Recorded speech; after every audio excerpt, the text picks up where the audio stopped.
It's time to say goodnight. We hope you've enjoyed Television One's programs. However, the World Parade continues on Sky.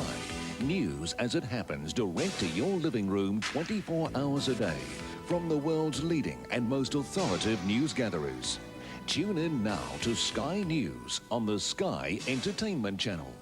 Meantime, from Television One, it's a very good night.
entertained?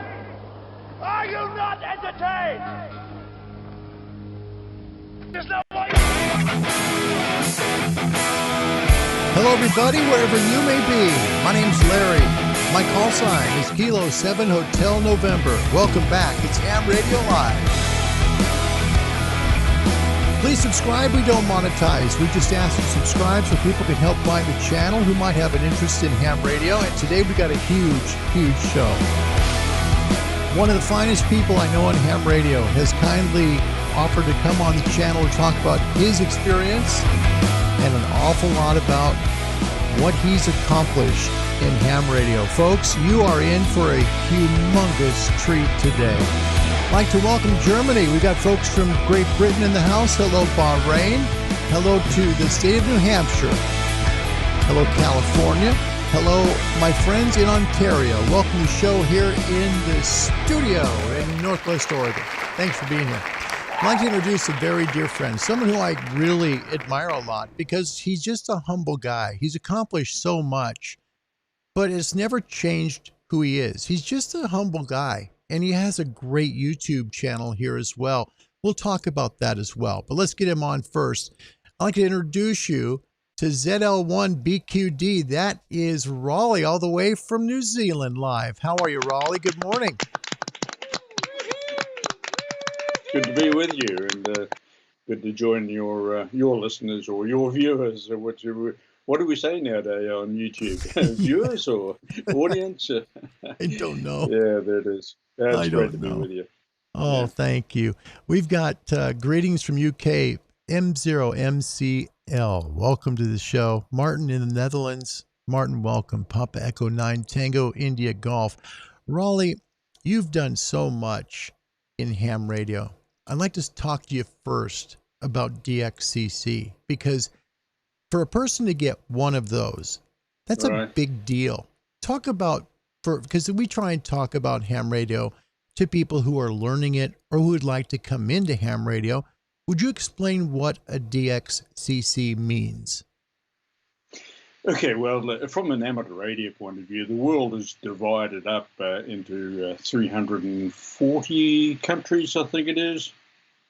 Yeah, 340 or thereabouts, different countries. And one of the achievements in amateur radio would to be trying to get a contact or trying to contact at least 100 of those 340 countries. Mm-hmm. And there's various ways in which you can do that. Various modes, we can talk to them, we can use Morse code, we can use digital modes and that sort of stuff. And so you end up with 100 countries in your collection of what we call QSL cards.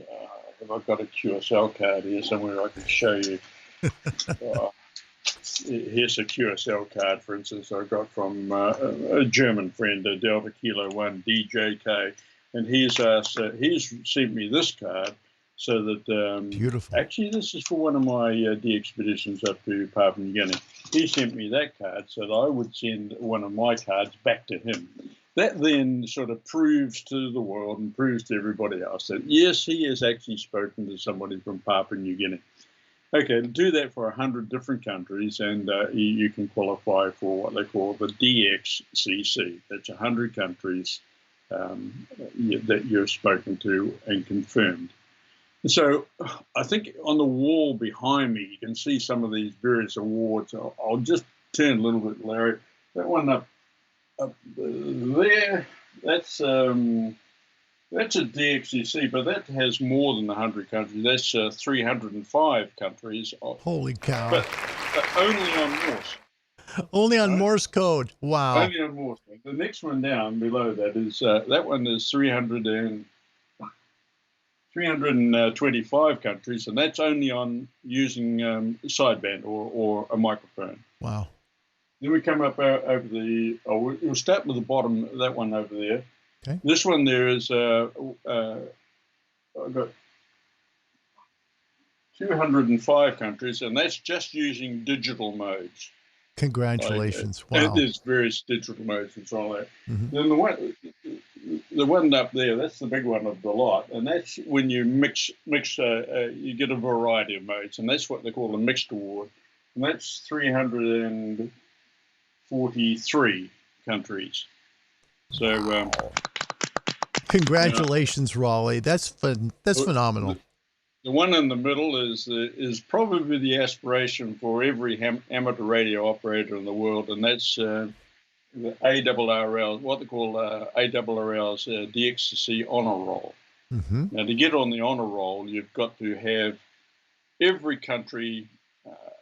Well, you've got to have 10 or less countries left to go, so to speak. Sure. And sure. I've got 3 countries left to go. That's North Korea, Scarborough Reef, and Pratas Island, I think, are the 3. So get those 3, and you've ticked a lot. But yeah, that's DXCC in a nutshell, Larry.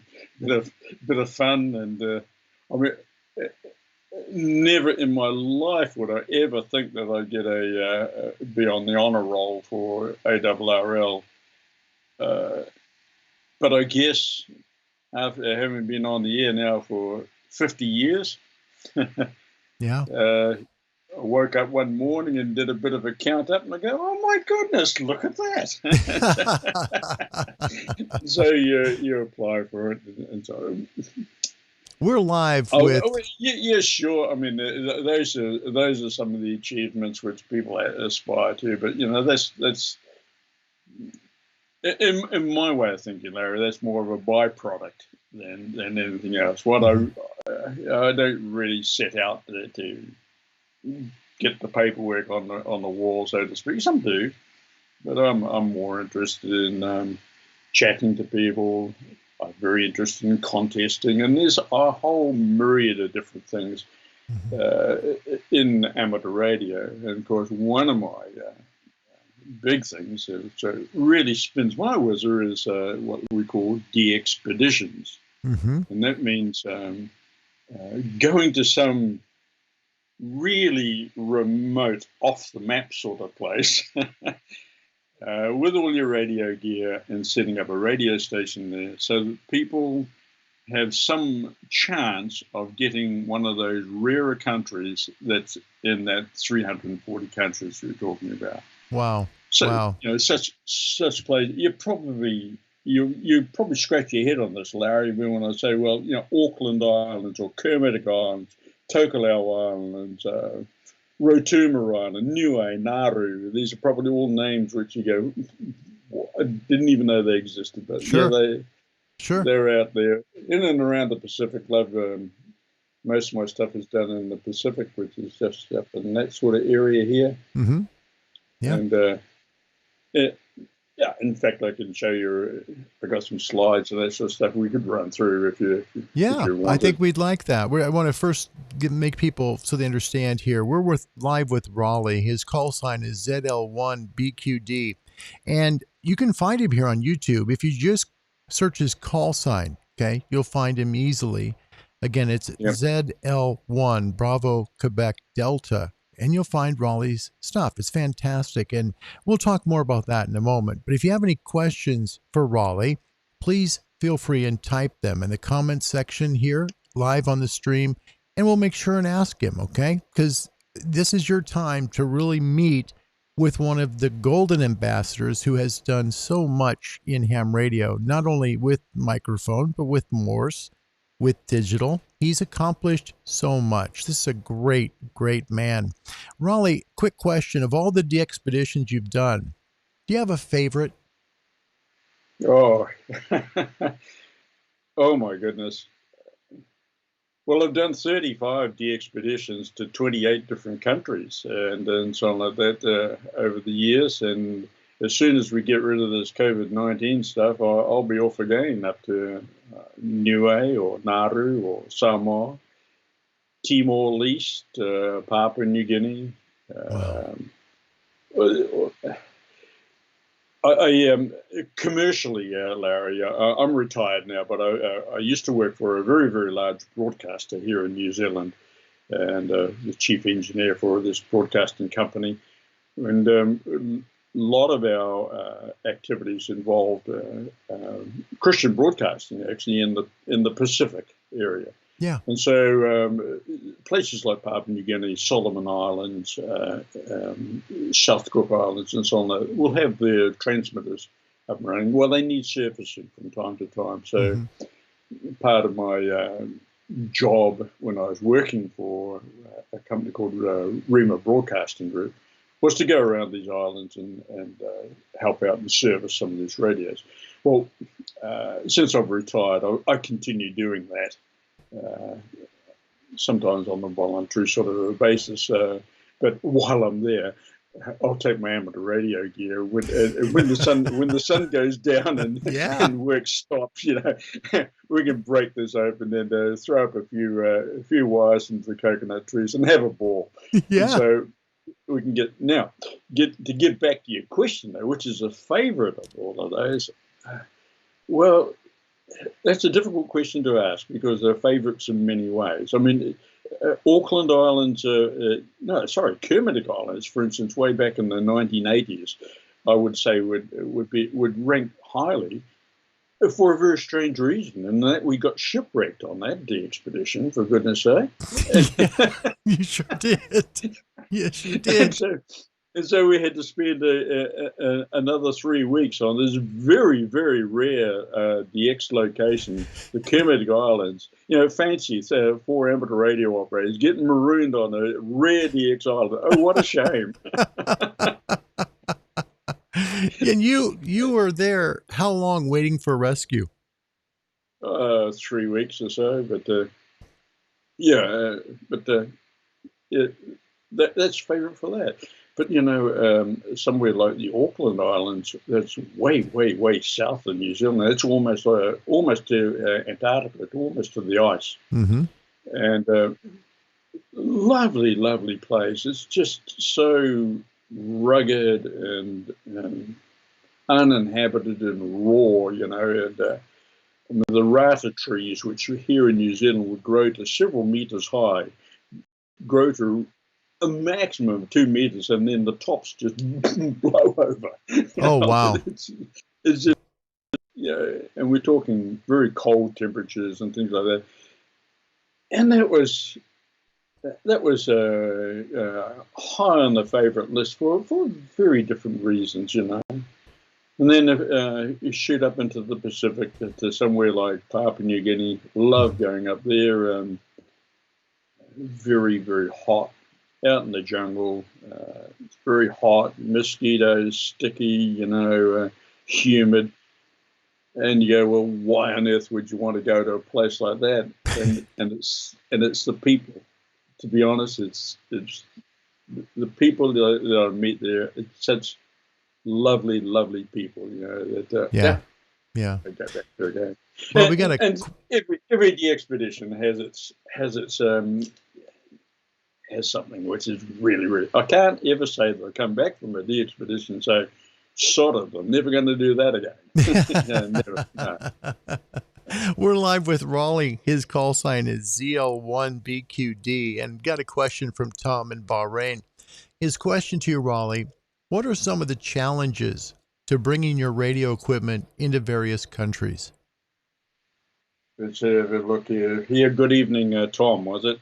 Yeah. Tom, there's some very real challenges, to be honest, traveling around the world.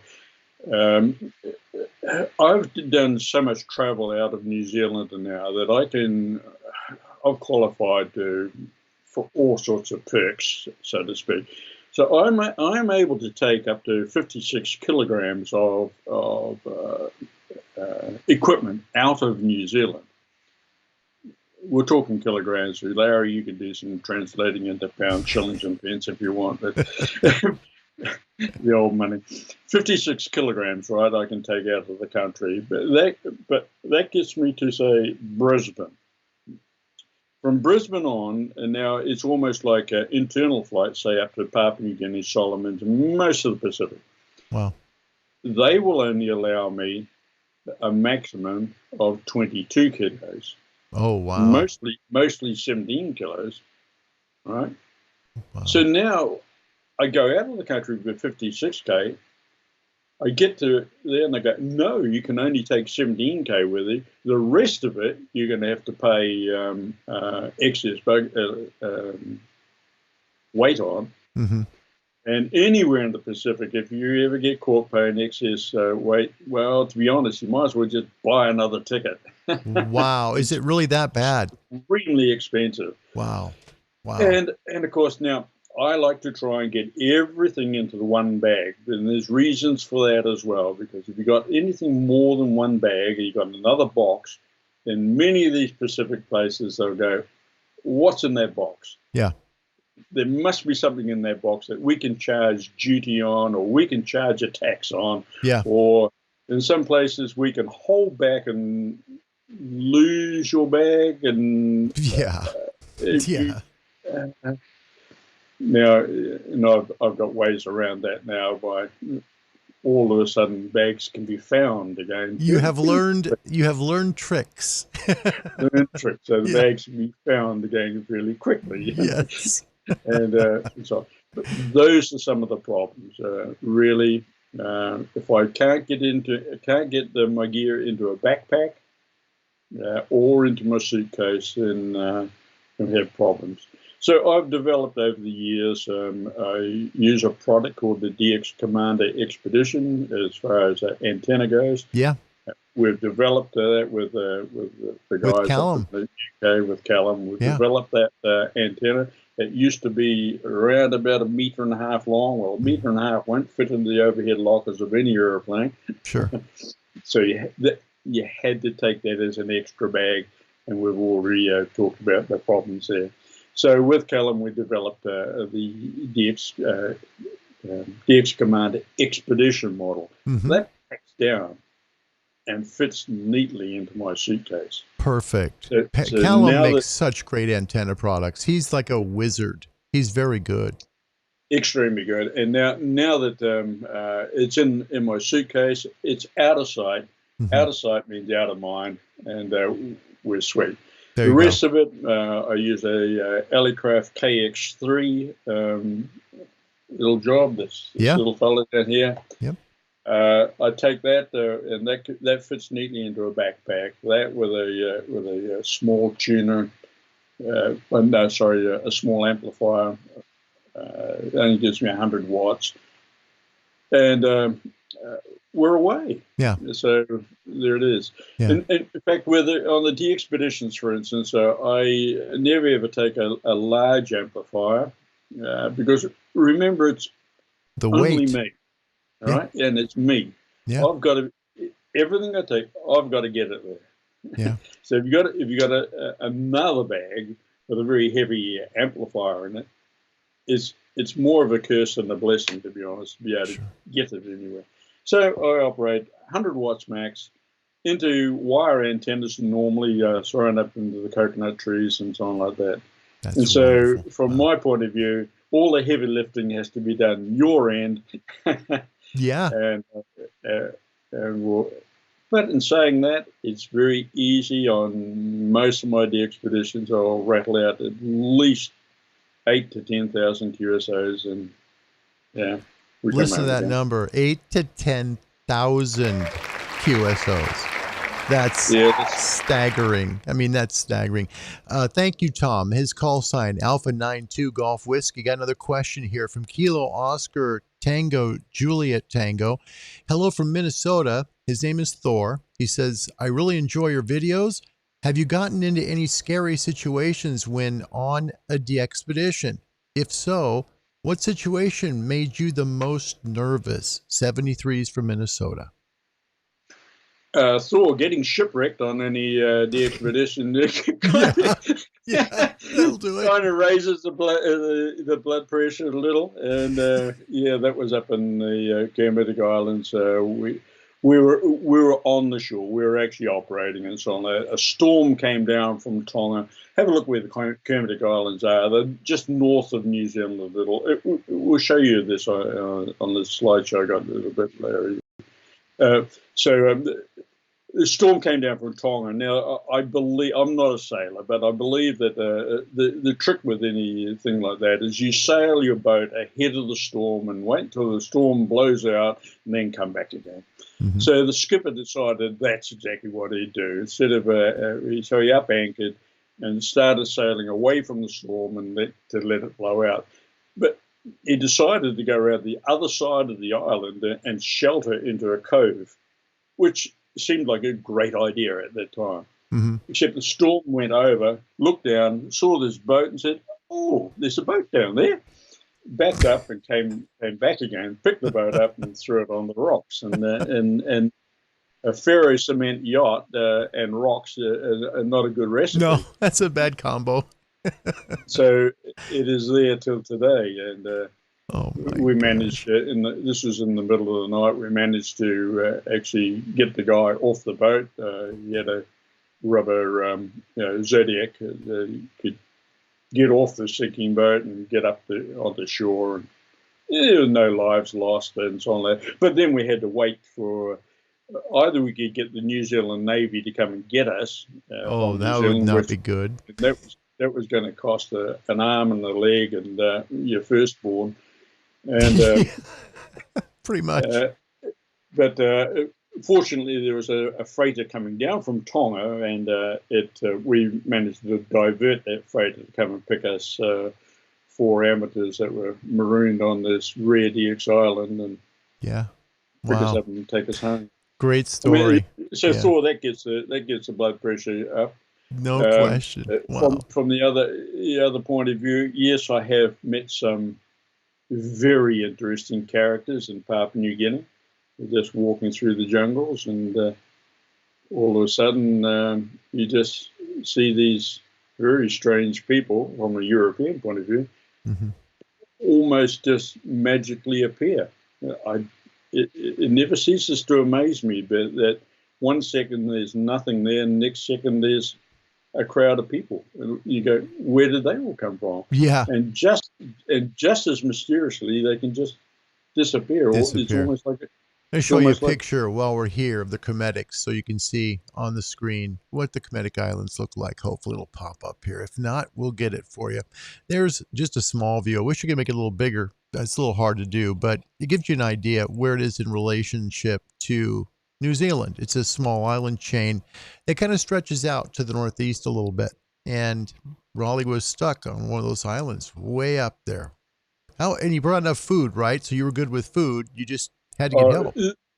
In the Kermadec, the island that we're on was Raleigh Island, and there is a weather station, a manned weather station there at that time. And so I think 4 or 5 guys would do a 2-year stint on the weather station there. Okay. That now is all fully automated, so there's nobody on the islands there now. And so they had a regular food supply coming to them from the New Zealand government and so on like that. We did take food with us, but there wasn't any chance of running out of food. And besides, all you had to do is throw a line over the cliff into the water, and there's plenty of fish. Well, and here's a comment by Joe McConaughey from Washington State. Joe, welcome to the show. Thanks for coming. He says, I made a contact with someone from the Pitcairn Islands on a DXPedition last year. It was a ton of fun, he said. Yeah, Pitcairn. I've been out to Pitcairn, and that's a fun place. I mean, I went with a real friend, very good friend of mine. Sadly, he's a silent key now. For those that don't know what silent key is, he's passed on. He died several years ago. His call sign was ZL1AMO. Ron. Now, ZL1AMO, for any of you that have ever been remotely interested in Morse code or CW, you'll all know that Ron was an absolute expert in CW. Wow. And there's some interesting stories I can tell you on that. In fact, if you really want to find out about that, have a look at my ZL9BQD video on my YouTube channel, and you'll see Ron actually operating Morse. I remember seeing that. The challenge is, see what you can hear. Yes. And see what you can decode. He's fast. He was so fast. I mean, Yeah. brilliantly fast. So, Wow. Toby from Germany, Delta Oscar 1, Tango Oscar Bravo. Great question. Says, my question is, where do you claim the awards for DXCC? Is it on QRZ or somewhere else? And does it make sense to go on a DXPedition with only a novice license? great question, that one.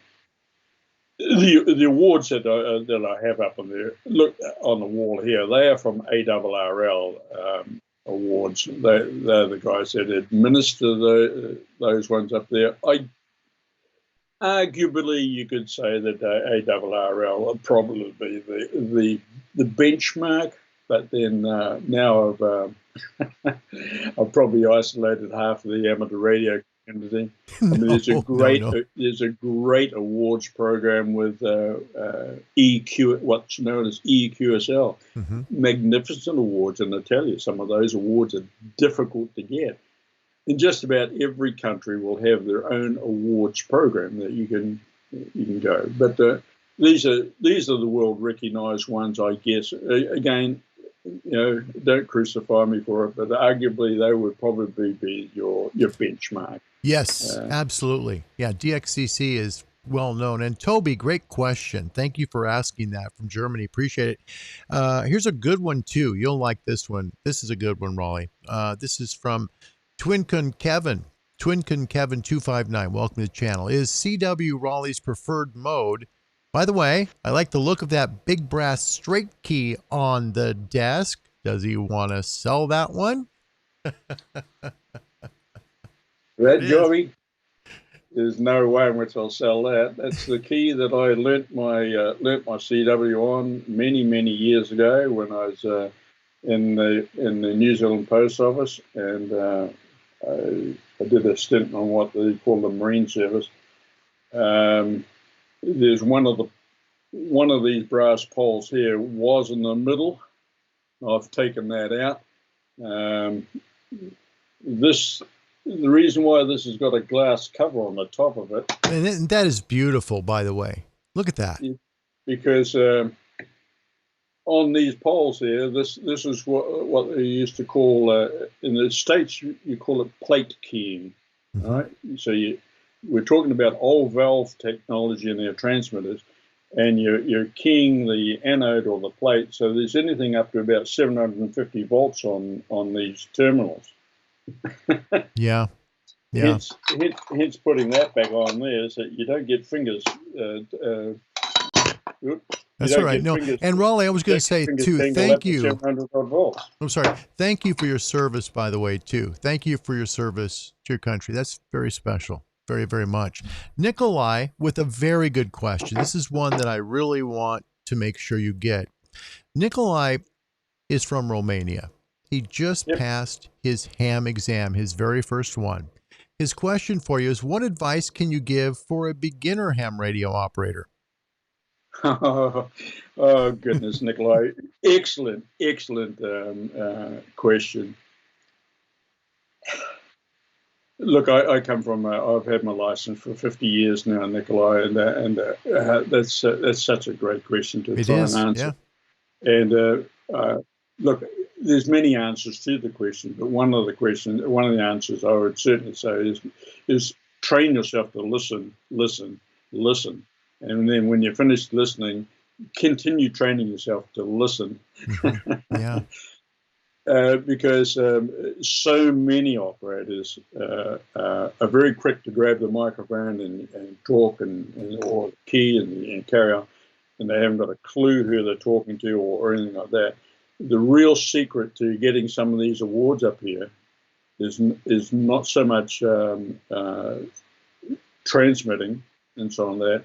It's listening and getting to know what that guy on the other end, on that rear DX location, is doing, how he's operating. And once you've learnt the secret of how that guy is operating, you'll soon be able to nab him very quickly. And as a novice, you'll get some rear DX in your log, which even some of the professional guys that have been around for a while would envy, for sure. And the reason is you have developed this art of being able to listen and learn what the DX station is doing. Once you've learned his method of operating, you're away. I have like this. Here's a great example. I normally operate, say, on a frequency down here, but I'm listening to people up here, transmitting here, but I'm listening to people up here, so I can listen over a broader spectrum. It's called what we call split frequency operation. I'm listening over here. Now, normally what I do is I will start, and you can see some of this on my videos on YouTube. You'll see me operating, doing this. I start here and I listen. I'll grab somebody here. I'll grab somebody there. I'll grab somebody there. I'll grab somebody there. I'll grab some. If you're listening, you've developed. Oh, I know what he's doing. He's listening here. He's listening there. He's listening. I know he's going to be listening here next. Sure. So you dial yourself up and you're there, you're ready. As soon as I go QRZ, you bang your call sign in on that frequency. Odds on, you'll be the first one there. You'll get your call away. You're in the log. And you sit back and say, well, how did I do that? Well, you did that because you listened and you learnt what I was actually doing. Great advice, Raleigh. That's great. There's a ton of other stuff, but that's just one that comes to Raleigh, mind. if you could touch on this too. One of the things we talk about here on the channel a lot, because when new hams tend to get their license, of course, the first thing they think of is transceiver. And what I try and talk to them about is think it backwards. Go from the top down. First, think antenna. Go with antenna first.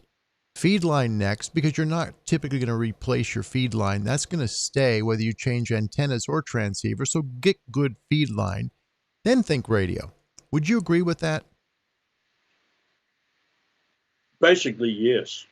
Although I might put it in a slightly different order. Okay.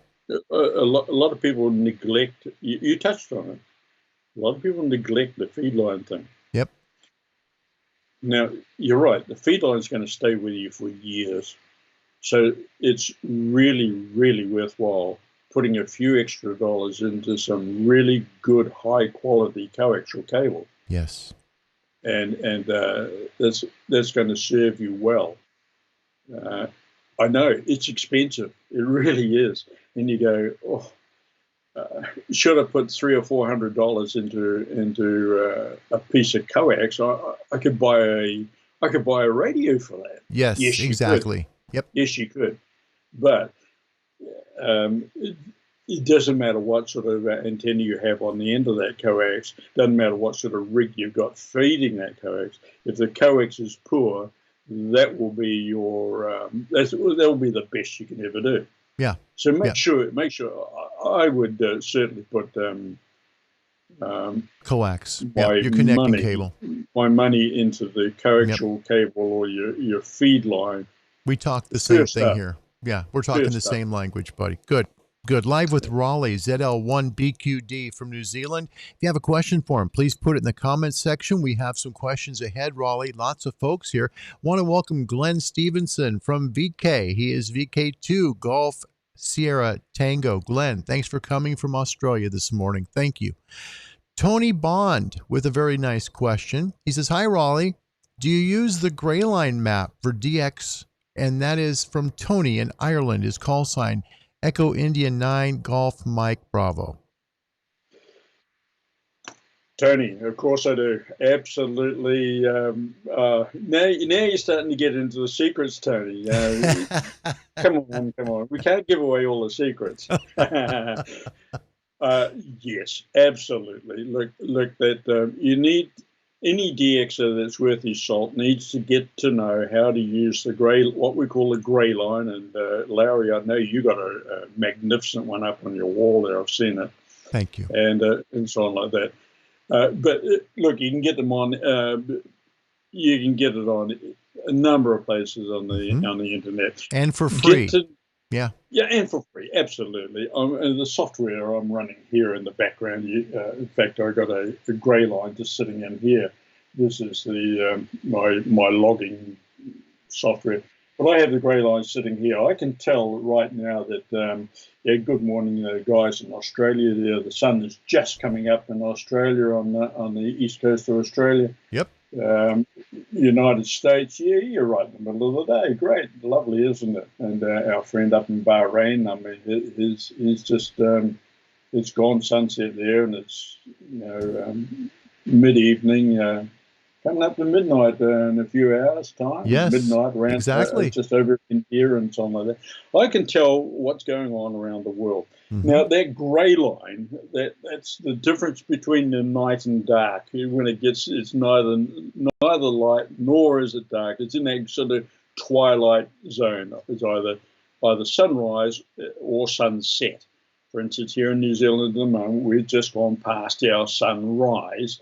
And in the States, shortly, you're going to come up to your sunset. Yes. Right. So that grey line there, it has all sorts of magical powers, it seems, but it's great for transmission there. It's when the ionospheric layer is on the move. It's neither a daytime ionospheric layer nor is it a nighttime ionospheric layer, somewhere between. And we get some really, really great, what we call propagation around that grey line, particularly on the lower bands of 80 meters, 40 meters, and so on like that. Yeah. So, Tony, to answer your question, grey line, absolutely, it's the Bible for any amateur radio DXer. It's somebody's interested in chasing the DX. Man, Tony, we'll look for you on 80 meters, mate. That'd be a great one from UK to New Zealand. That's about as far away as we can get. So there you go. Absolutely. I often speak to guys in the UK or Ireland on 80 meters. Yeah. Wow, that's fantastic for 80. That's really good, Raleigh. Wow. Got a great question here from the Netherlands. Franciscus, thank you for coming into the channel. Papa Delta 9, Radio Delta. He said, thanks for the stream, but he also said, hi, Raleigh, what's your favorite band to work on? And if you have one, why? Well, yeah, once again, favorites. Great question, right? It's a great question. I guess over the many years I've operated, 80 meters has always been a thrill for me because it's not easy. It's difficult. You have to scrabble around in all the noise and so on that to pick out and it's a challenge. It really is. So I like that aspect of it.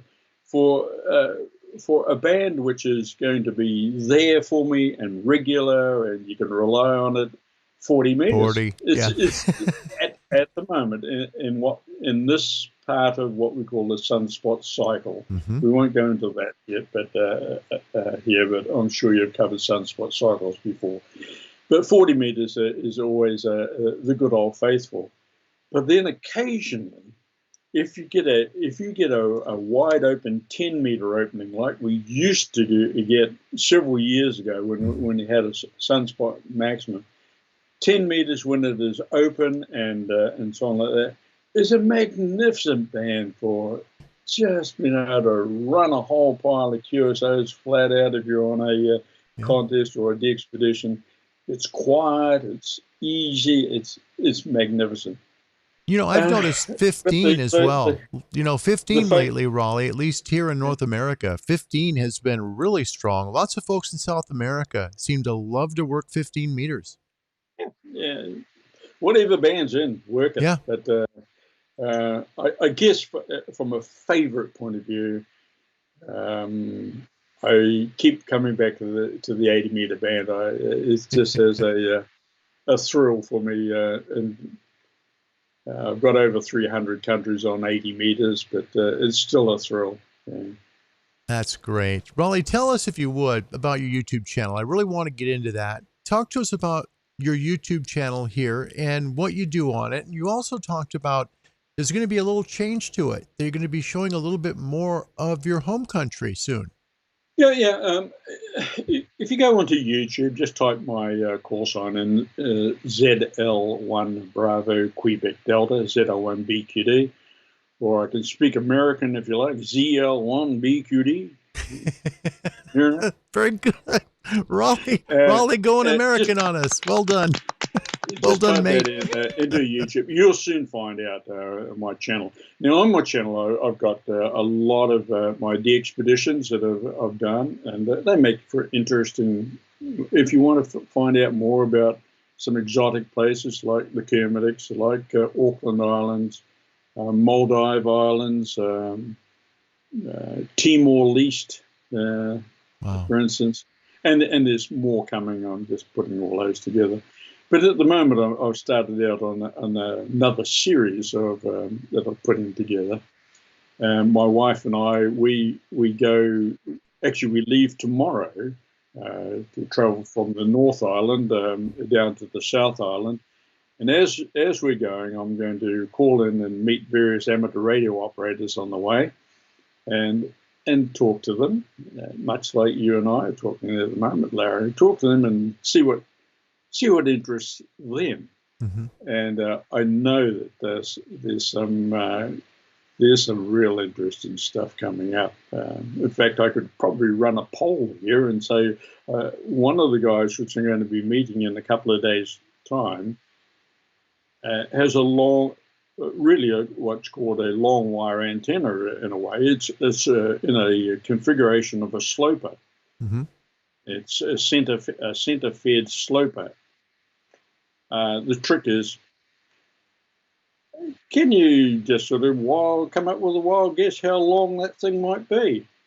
Boy, let me guess. I'm going to go with 250 feet. 250 feet. Yeah. Any advancement on 250 feet from many guesses? We'll leave that running. Let me just say with 232, I'll say 232 to be safe because that's 160, but I'll leave it there. 232. Yeah. What? Okay. Raleigh, you also, by the way, I want to make sure because of time, I want to make sure we get in a few of your slides too, because you've got some great slides to share with folks. Of the things you've done. And I think it's so important for people to see that because there's a lot of folks here. And before we get there, though, Tom from Bahrain again, this is Alpha 92 Golf Whiskey, says, "Hi, Raleigh, do you have a favorite antenna? Is it like an end-fed, maybe a dipole, vertical, etc.? What's your favorite kind of antenna?" Tom, a great question once again. When I'm on DXPeditions, the places I go to, and you'll see this in some of these slides coming up, they're all Pacific Islands in the main. And so coconut trees are in abundance. Coconut trees are on Bahrain. You'll know what, you'll be well aware of coconut trees. They make great supports for antennas. So because I'm traveling light, I'll use various wire antennas, mainly dipoles. I have used end-feds, but mainly dipoles, and I'll sling those up into coconut trees. It's very easy to get a young lad to climb a coconut tree and secure your antennas for you. But along with that, I also take a DX Commander Expedition with me, mm-hmm. and that's an all-band vertical. Because I do find that having the ability to switch between horizontal polarization and vertical polarization really, really works very well for me, particularly when we're looking at when we're around those gray line area times. Mm-hmm. Yes, absolutely. Absolutely. So it's a mixture of verticals and wire antennas, Tom, whatever I can get into my backpack and carry. And up into a coconut tree. And up into a coconut tree. Andy Callahan's the guest. Andy's guess is 1.6 thousand feet. 1.6 thousand. Yeah, so 1,600 feet. That's pretty big. Yeah. Oh, higher. So guess higher, everybody. That's a lot. Wow.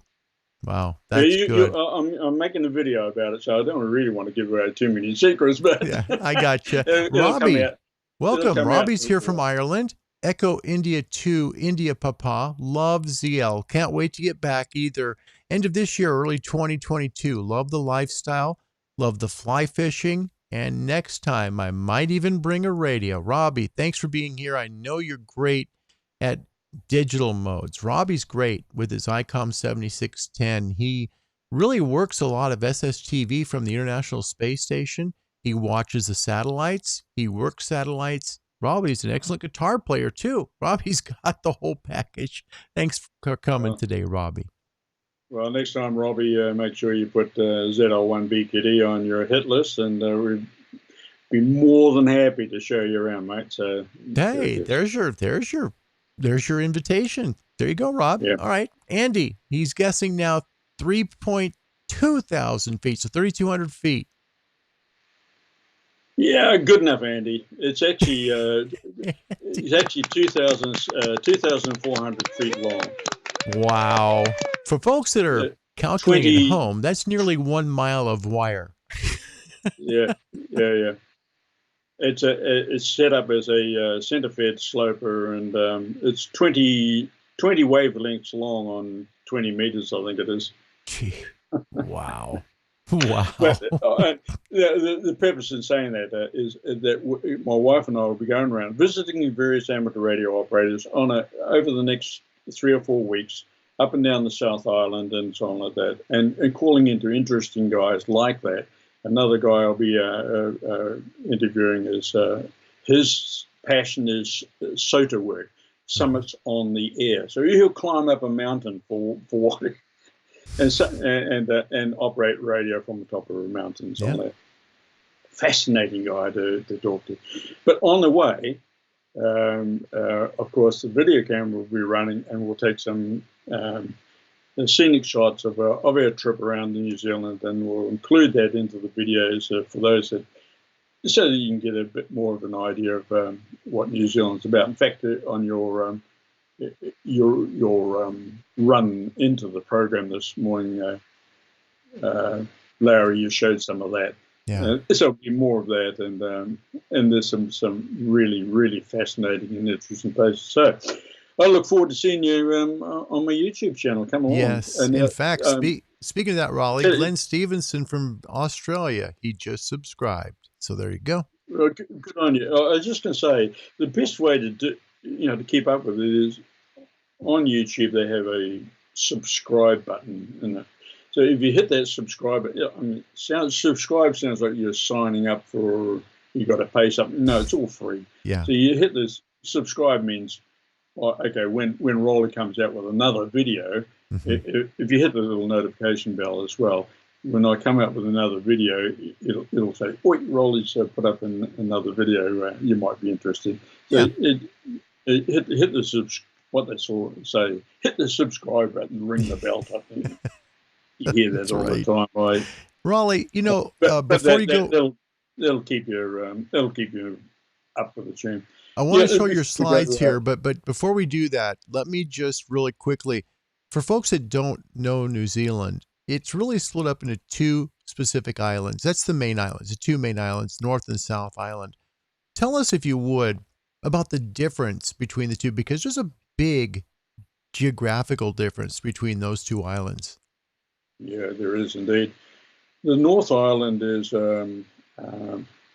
nice rolling green country. So, we do have our mountains in the North Island. The central North Island has got some very high mountains, and there was snow on most of the year. But the rest of the North Island is really nice, flowing green paddocks, farmland sort of stuff. The South Island is, I think the good Lord, when he was creating this earth, had a lot left over and didn't know quite what to do with it. I know, we'll stack it up in the South Island. But the South Island is, in the main, is very mountainous. It's almost like a different country in some way. Yes. And so it's very mountainous and very rugged, and but the scenery is fantastic. It's just, it is. Beautiful. Yeah, South Island's really special. Not to say that they don't do the farming in there. Of course, around what we call the Canterbury area and Otago, there's a lot of farming there. Good wine country down there, and just, yeah. That's great. Tom from Bahrain, nice that your missus has her license and also supports your hobby as well. Nothing like it. Yeah. Well, that was the case of when we went. I was going away on all these DXPeditions, and when I was a younger man and had a young family and so on like that. And my wife said, well, how can we keep in touch with you? Because there's no such thing as cell phones and email and all sort of stuff then. And so she signed up for an amateur radio class, and so did my father and several other buddies. And I'm the tutor. And so Gail came along to the night classes that I was taking at those times, and she managed to get her Live with amateur radio license. Sorry, Raleigh. So we're able to keep in touch with each other, and more so me keep in touch with the family as well. So yeah, makes it nice. We're live with Roly ZL1BQD. Last call for comments to him. Again, if you'd like a comment to ask him a question, he has 5 DXCCs. He has worked many, many places in the world with DXPedition work, and he's a humble guy. One of the kindest people you'll find in ham radio, truly. So final time for questions here on the channel. Just put them in the comments section, okay? Raleigh, show us your slides. Show us some of your photos that you've got. Love to see them. I think if I press this button here, yep, and I'll press that button there so you can still see me up there in the corner. This opening slide here is very typical of a scene which I'd find anywhere on most of the. Hello, what's happening here? Come on, advance. So some of the DXPeditions I've been on, I call it fun in the Pacific, and just a few of the past DXPeditions I've been. There's the Auckland Islands there, Kermadec Islands. Let's see, Norfolk Island and Rotuma Island there. So those are some of the past DXPeditions. And then we come up to some of the more recent ones, which would be Samoa, Timor-Leste, Tonga, South Cook Islands, Solomon Islands, Papua New Guinea. And we can add onto that, we can add Niue, Nauru, Maldives, and so on like that. So those are some of the past, some of the more recent ones. Mm-hmm. Now, this is the interesting thing. We're talking about that area there, right? That's the Pacific area, which I'm mainly concentrating on, and give you some idea where we're at. Yep. But that there is what the world as you would see it from the States. So it's centered on the States. If you took a bird's eye view and look around the world, that's what you would see. Mm-hmm. So you sort of keep that in mind, and because this is what I see out of the Pacific. It's a totally different aspect of the world. Sure, absolutely. And from that point of view, this is what I see from New Zealand. And now you'll see that. Now try and find England or UK on that map. Yes, exactly right. Yep, exactly. Because the way you'll find the UK of that is look right on the very edge. In fact, right around the edge of the whole of the world there is UK. It's spread out right around the outside. So just about, I can, if I had a directional antenna, I can poke it just about anywhere and I'll get UK. Mm-hmm. Anyway, our biggest problem is that little mass just below New Zealand there. That's called the Antarctic. So to get anywhere into Africa, I have to go across Antarctica. So Africa is really difficult. Let's start off on the Cook Islands, and it's a very, very typical scene. That's my Curacao card for the Cook Islands. Very typical scene in the Cook Islands, just lovely beaches and so on like that. That's my operating position in the Cook Islands, out on the deck and enjoying the sunshine. On the right-hand side there, you'll see the coconut trees, which I'm talking about. If you look really, really carefully, you might be able to see the feed line going up between the coconut trees there. Yeah, so that's a very typical setup. Right beside the water, that's in the background. There's the lagoon. So we're just straight out into the water. That's my operating position with my little KX3 sitting there and enjoying the sunshine. What a beautiful view, man. That's awesome, Raleigh. Well, man, how peaceful would that be, guys? Think about that. That's a beautiful view.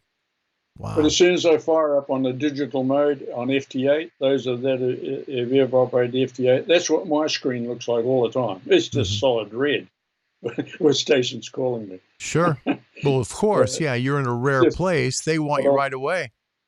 Yeah. So Papua New Guinea. I mean, that's my QSL card for Papua New Guinea. That's the mode of transport I have to use sometimes to get to some of the jungle locations. Wow. You hop in a canoe and away you go. And so I'm assuming you have your gear then in a waterproof backpack, something like that? Yeah.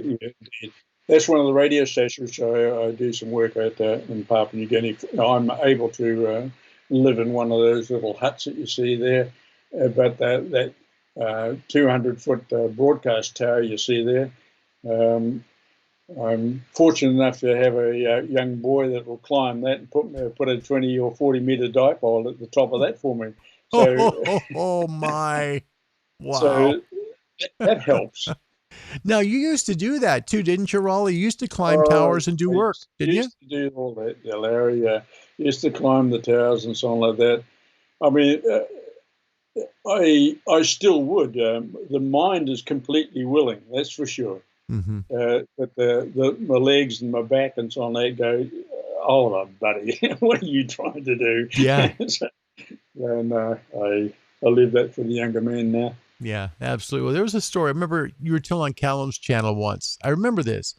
I think you were in Japan and you were walking on top of a yagi. Is that right? Yes. The whole tower was mounted on top of a tank turret. On a tank?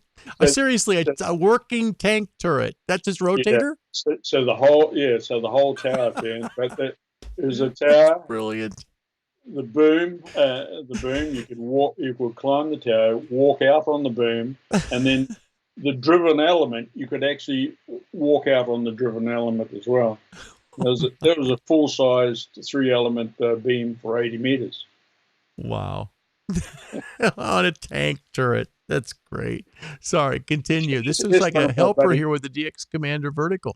Yeah, here's one of my buddies in Papua New Guinea. This young fellow here is...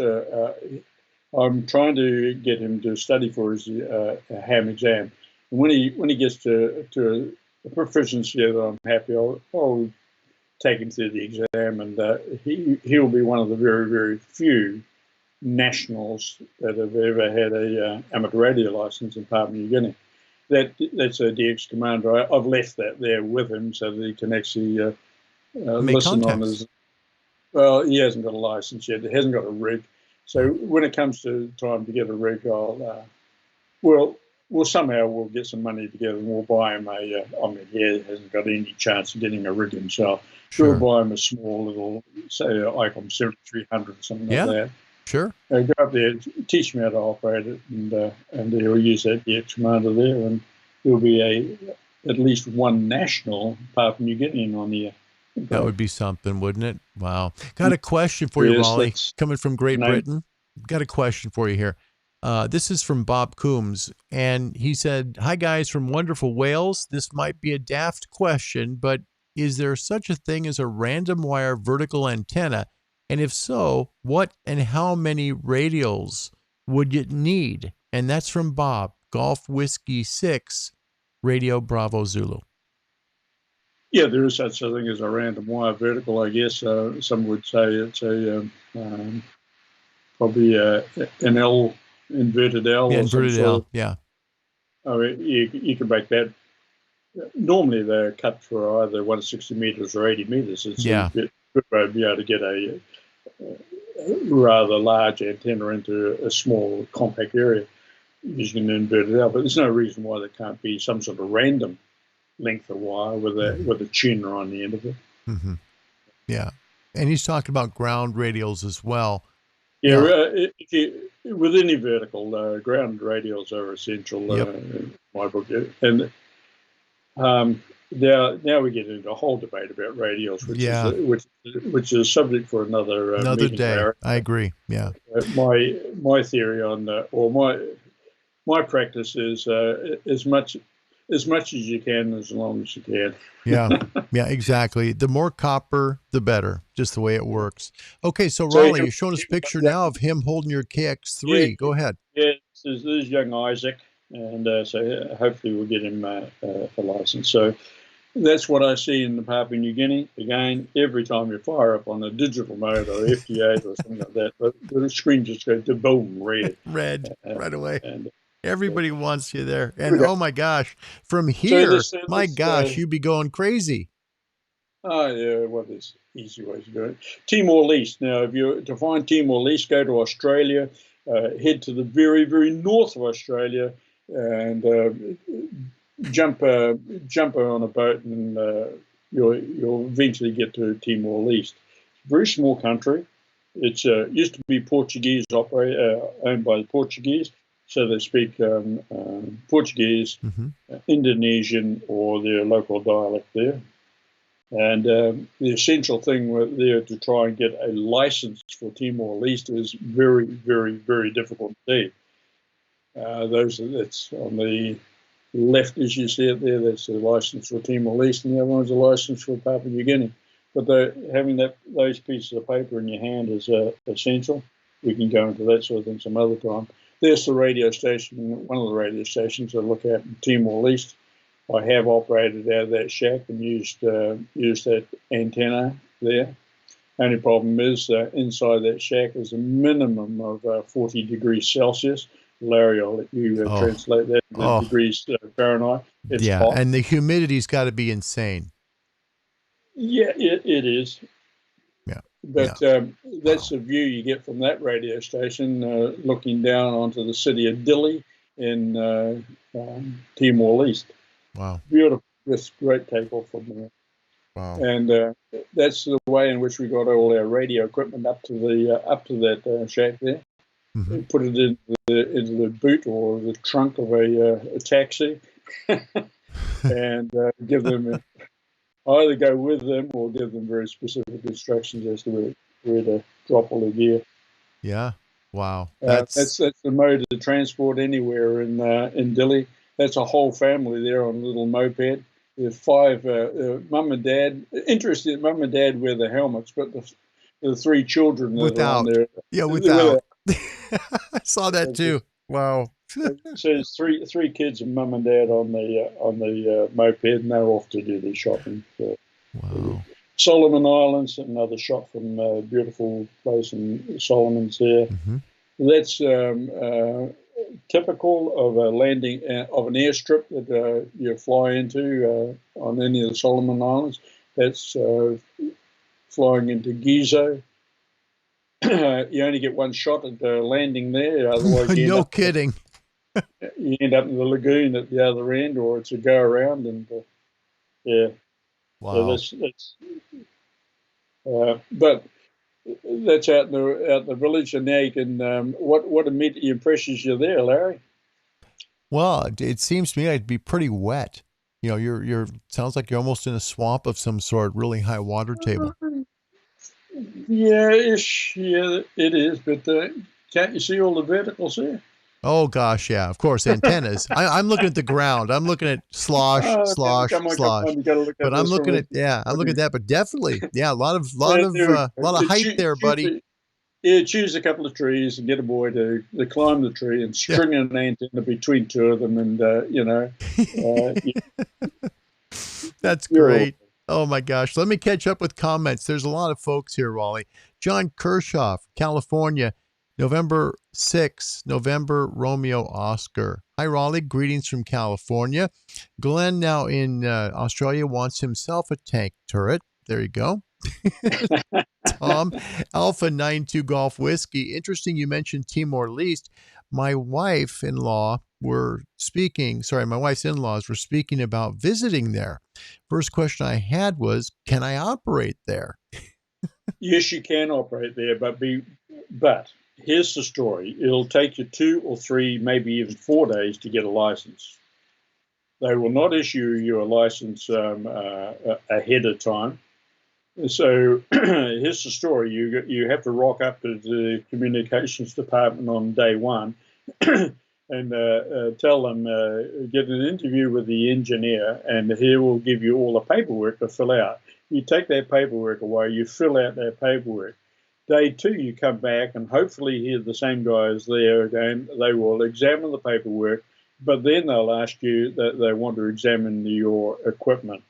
So if you're lucky, you can go back, get your equipment, and come back. More often than often, you have to come back next day with your equipment. And I took my KX3 along and showed them how it worked, and showed them I was competent in using it. And I think more than anything, they were interested in seeing what a little radio was, Mm-hmm. So that was that.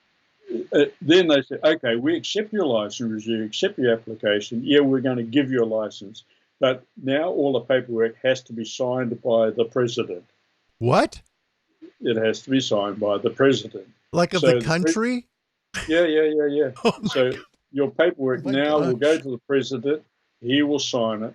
And then you'll get a call to say, come and pick up your license. At that stage, you'll come and pick up your license. You'll pay roughly about $50 for that license, and you can go away and operate. Yes. Wow. Comment here from Glenn. Getting the license is quite it's a process. Not difficult, but it's a process. Yeah.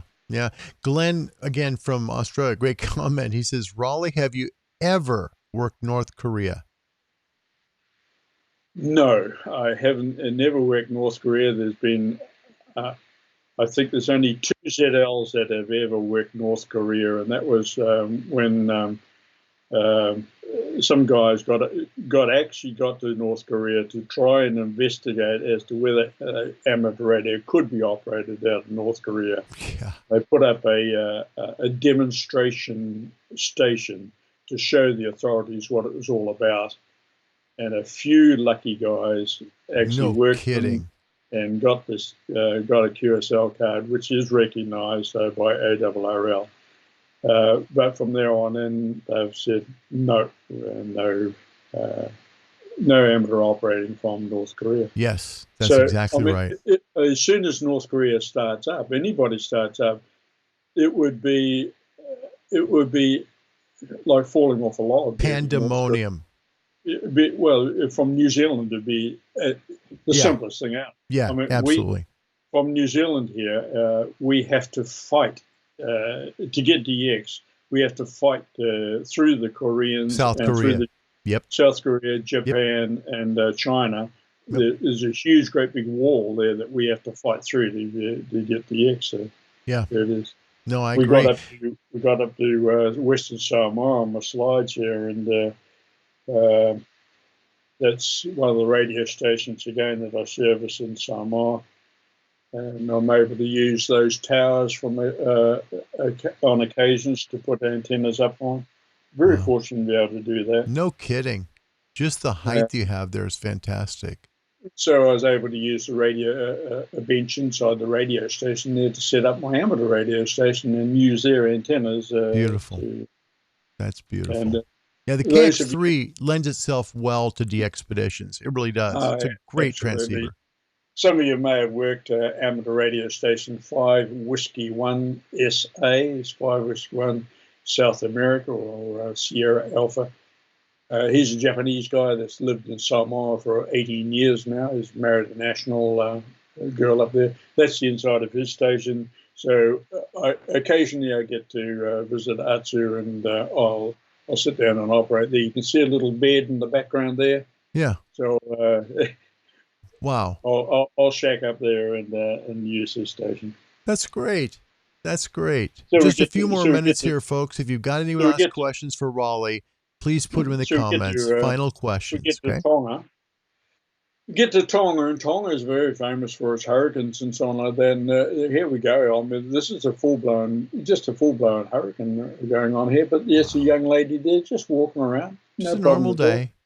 Yeah, but you can see that there's a hurricane going on. Have a look at the coconut trees in the background there. On the whole head of that coconut tree is at right angles to what it normally is. Yeah. And that can be really, really dangerous, because if those heads come off, Now you've got a flying bomb, to be honest, and they can cause an awful lot of damage. Sure. And but she's like out for a walk. It's funny. Yeah, and that's the sort of thing that can happen in a hurricane when the houses do get damaged and so on like that. But we're always got a smile on our face, and we're always happy, no matter what the circumstances. Great Lakes Reliance want to welcome you to the channel. That's Kilo 8 India Bravo X-Ray. Welcome to the channel. Good to see you. Happy Saturday. And that's what I get greeted with at the end of the day of work. And time to work gray line. And when the sun's like that, it's time to work the gray line. Yeah, let's get into absolutely. Well, this is a very short presentation of some of the stuff that I've been actually doing of latter times, and then from there on in, that's the end of that lot. From there on in, of course, I can show you some of the older stuff, but to be honest, if you go onto my YouTube, go to his YouTube page. You'll see all that the older stuff, and as you'll see in my video, my favorite saying is, pull up a chair, grab a cup of coffee, come on, let's go. So, that's right. Have fun. That's Raleigh, indeed. Couple more comments before we close. Glenn from Australia says, thank you for your time, Raleigh, and you're welcome too, Glenn. Thank you. That's very kind of you. Yeah. Good morning, Glenn, and have a great day, mate. Greg, Kilo Fox 0, Charlie Union Zulu. Raleigh, what's your favorite mode and why? Okay, I guess I have to say my favorite mode is CW or Morse, and that's because I'm one of the old timers. To be honest, I've had a license for 50 years now, brought up on Morse. To me, Morse is just like you and I just speaking now.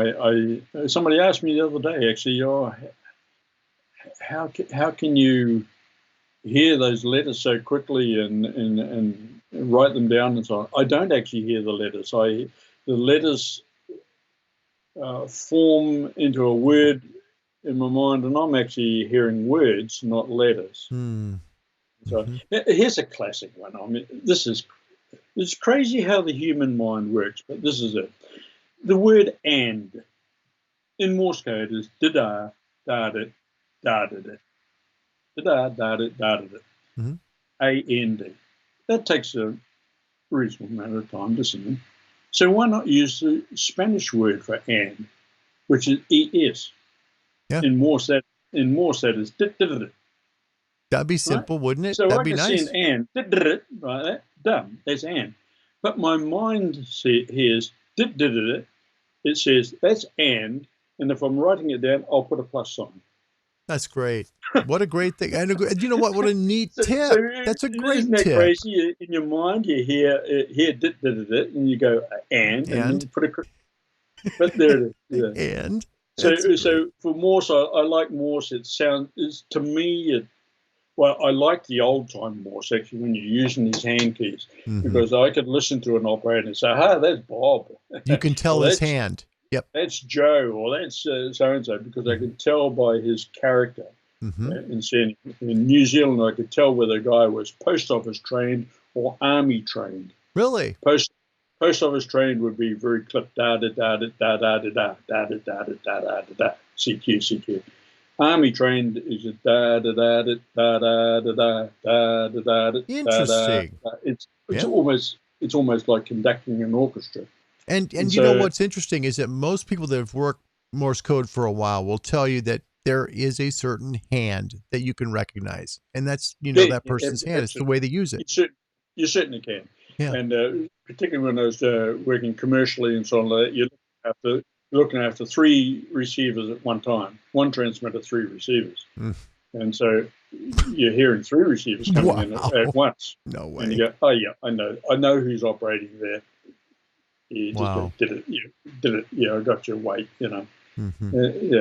So, I guess simply because I've been at it for so long and so on like that, CW would be my favorite band, and I guess while the sunspot cycles are lowish, the data FT8.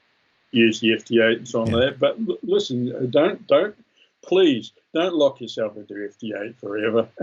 Yeah. Please have Agreed. a look around the bands, and I tell you what, the moment you call CQ, it's amazing how the bands open. Yes. Yes, indeed. Why is it that, have you ever thought, why is it that the bands are open every time there's a contest weekend? Amen. Hey, that's the best comment of the show right there. Absolutely. And yet, come my time, midday on Monday morning, the bands fail exactly on midday. Yep. Yep. Strange. Let me get some final comments here, Raleigh. Let me do it real quick. Yeah. Some great stuff. First, Tom in Bahrain, 892 Golf Whiskey. Appreciate you coming on the show. Thank you so much. You're a legend. 73 and hope to work you one day. Cheers. One from Golf Mike 4, Zulu Juliet India. Enjoyed this, guys. Thank you. And then this one here, you're going to know it. This is, let me just say, Ben's best bent wire. Raleigh will know what I mean. Yeah. Okay. We'll leave that alone. There you go. That's from Quint and Kevin. We'll leave that one alone, Quint. Okay. Stu Foster, it's been a really interesting show to listen to you, Raleigh. Thank you. From Golf 7, Whiskey Alpha Yankee. Donald Bush, thank you for being here. Whiskey Alpha Tango, Papa Union, QRP here. CW gets through when other modes just don't. Yep, you're right. Correct. Golf Mike 4, Zulu Juliet India. Raleigh, you're spot on because my grandfather was Army and was GM4 Golf November Bravo. His sending was exactly the way you described it. Yeah. Yeah, he'd also seen with a Scottish accent, so there you go. Yeah. And then Hector Moda. Hector, thank you for being here. It's truly a pleasure. Awesome show. Thanks, guys. 73 from November Juliet, Oscar Romeo. Final thoughts, Raleigh. Final thoughts here that you'd like to share with folks. Again, the channel really caters to people who would maybe like to get into ham radio or folks that are new, but also folks who've been in for a long time. So it's kind of a varied group. But what would you like to share with people today to just close out the show? Yeah, got to say, Andy Crowley, it's time for you to go to bed, mate. Andy and I bump into each other here, there, and everywhere, all over the place. So, greetings. Yeah, what I'd like to say, look, amateur radio is such a fascinating hobby. If Morse doesn't suit you, maybe phone will. If that doesn't suit you, maybe digital modes will work for you. The younger generation love, grabbing a computer and exploring some of the digital modes. Mm-hmm. There's things like communicating via satellites, if that spins your wizard, or slow scan television, sending TV pictures around the world, or crazy stuff like getting up on top of a mountain somewhere and making contacts from a mountain or from a park. Yeah, look at the ICOM 705, what it's designed for. Yeah. That's it. Yeah, exactly. Or if that doesn't do it for you, maybe getting up onto UHF, VHF frequencies and aiming at the moon and bouncing a signal off the moon and see if you can hear the reflected signal coming back off the moon. Yeah. Or somebody on the other side of the world will hear your signal once it's bounced off the moon and come back again. Yeah. Use the moon as a mirror, for goodness sake. I mean, there's so many different facets in the hobby that somewhere along the line you'll find something that really, really suits you, and you'll get entrenched in it, and that'll be amateur radio for you. And so I encourage you, if you're tuning in here and you haven't got a license and so on like that, I encourage you, give it a go. It's not difficult, to be honest. Get hold of most colleges or there'll be amateur radio clubs in your area. Search them out. There will be people in those clubs that are very, very capable of teaching you what you require. And to be honest, Raleigh's exactly right. And we had we just had an internet issue here. So we'll have to close the show here. That was Raleigh ZL1 Bravo Quebec Delta. Find him here on YouTube. His YouTube channel is ZL1BQD. That's Raleigh. And isn't he cool? He's one of the nicest, sweetest guys ever. And he's accomplished so much. That's the thing that just blows you away. Raleigh has accomplished such a great deal. So thanks a lot for watching Ham Radio Live today. This was show number 138. We're going to come back possibly later, not sure. I need to make a trip up to Portland to pick up a power supply because the one that was supposed to work with the FTDX10 is now broken. So I've got to replace the power supply. So we'll try and see if we can do a second show today. If not, we'll see you tomorrow for Ham Radio Talk Live. That starts at 1900 UTC. And the topic question is going to be, if you could work anywhere in the world doing a DXPedition, where would it be? Looking forward to seeing you then. Enjoy the sign-off. It's a special one, again, for Raleigh, because it comes from New Zealand. Here's that famous sign-off featuring the Kiwi. God bless you, everybody. Thanks for watching Ham Radio Live. Special thanks to Raleigh ZL1BQD. Goodbye, everybody. It's time to say goodnight. We hope you've enjoyed Channel 2's programs. However, the World Parade continues on Sky. News as it happens direct to your living room 24 hours a day from the world's leading and most authoritative news gatherers. Tune in now to Sky News on the Sky Entertainment Channel.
It's Good Night from Channel 2. Are you not entertained? Are you not entertained? Is this not why you are here?